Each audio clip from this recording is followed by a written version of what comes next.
3 chickens. That's the birthday present a 12-year-old got instead of a phone or an Xbox. Most kids would have sulked for a week. This one built a company. Within 2 months, 3 chickens had become 450. A 12-year-old, alone, managing a flock that size before he'd even hit his teenage years. He was walking door to door around Chipping Norton with a basket, knocking on strangers' doors, selling eggs to whoever answered. Some of those doors belonged to his own teachers. Sit with that for a second.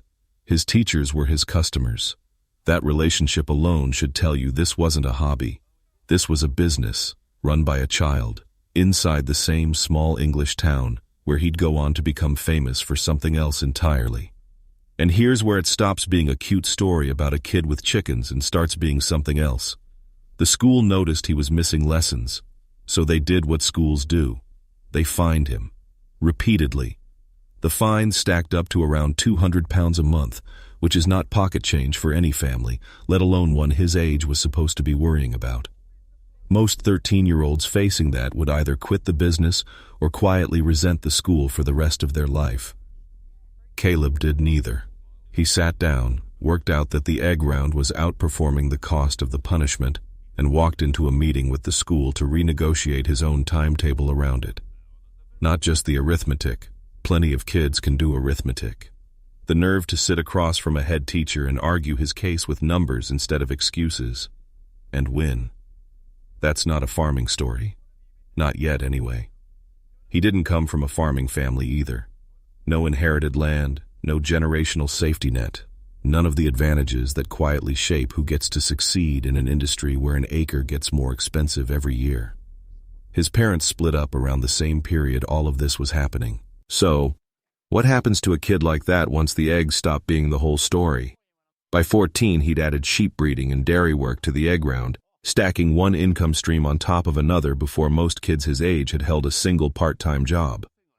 By 15, he'd bought his first tractor, which is the kind of purchase most 15-year-olds aren't even allowed to think about, let alone fund themselves.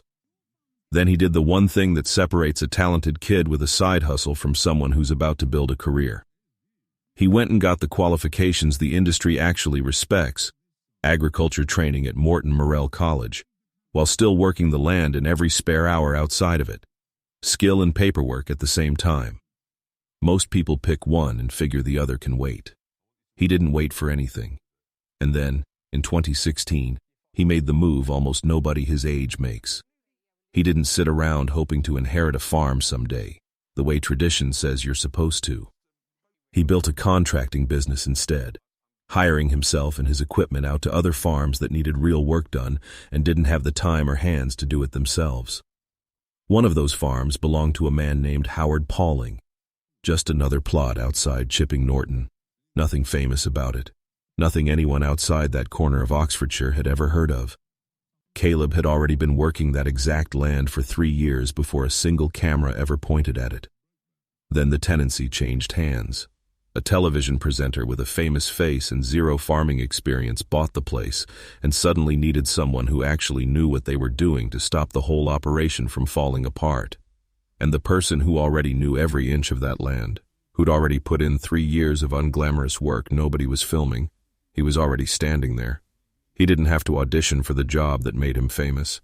He'd already been doing it, quietly, for years. Here's the part that's easy to miss if you only know him from the show. Before any of the fame, before any of the cameras, he was already the person other farmers in that area quietly trusted with equipment they couldn't afford to write off. That kind of trust doesn't come from being likable on camera. It comes from years of nobody watching at all, just doing the job right over and over until word gets around on its own. That's the version of him nobody was filming. And it's the version that made everything after actually hold up, instead of collapsing the moment the cameras eventually left. What happened after that, most people already know. Clarkson's farm launched in 2021, and Kaleb wasn't cast as the funny local extra there to fill space between jokes. He became the person the audience actually trusted, the one who understood the soil, the machinery, and the brutal economics of an industry most viewers had never once thought seriously about before. But here's the part the show never had time to sit on. While the cameras were rolling and the audience was laughing at tractor disasters, Kaleb wasn't building one business. He was building 3. There's Kaleb Cooper Productions, set up in 2021 to handle the television and media side of things. There's the original business, K. Cooper Contracting, still running, still doing the same unglamorous fieldwork that made him useful in the first place, long before anyone knew his name. And sitting above both of them, there's K. Cooper Holdings, quietly gathering everything underneath one structure. Filed company accounts give you the clearest picture of how that structure actually performs. Kaleb Cooper Productions, the company built around the television and media income, reported around £960,000 in assets before bills, gross figures, not take-home money, and not the same thing as personal wealth. Separately, the other two companies together reported around £100,000 in profit. Press coverage at the time rounded all of that up into a single headline, that Cooper had made his first million. That's a reporter's interpretation of the filings, not a number that appears in the accounts themselves. And it's worth being precise about the difference. What the filings do show clearly is that the money wasn't sitting in one pot. It was split deliberately across 3 separate structures, each doing a different job. Think about how easy the other path would have been. Cash the television fee, buy a nicer house, let the contracting business quietly fade out now that the money doesn't depend on it anymore. Plenty of people who get a lucky break do exactly that, and nobody would have blamed him for it either. Instead, the unglamorous business, the one nobody's filming, the one that made him useful before anyone knew his name, kept running the whole time, not as a backup plan, as the foundation everything else was sitting on. That's the detail most breakout television stars get wrong, and it's usually the reason they disappear within a couple of years of the show ending. They let the thing that made them interesting quietly stop, because the new money makes it feel optional. Kaleb never treated it as optional.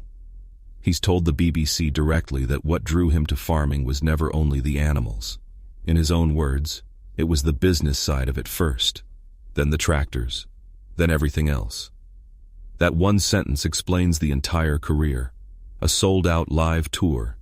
3 books written by someone who left school arguing his way out of lessons rather than into them. And eventually, his own solo series, filming thousands of miles away in Australia, with nobody familiar around him and no home advantage to lean on.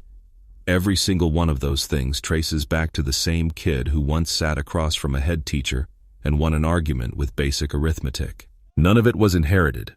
None of it was handed to him on a family name or a plot of land that was always going to be his anyway. It started with 3 chickens in a basket outside Chipping Norton, and more than a decade later, it still hasn't slowed down. The question worth sitting with isn't really about eggs, or chickens, or even farming at all. It's this. How many people are handed the exact same starting point, a birthday present, a spare afternoon, an idea nobody takes seriously, and let it stay exactly that? A birthday present. Nothing more. Kaleb didn't.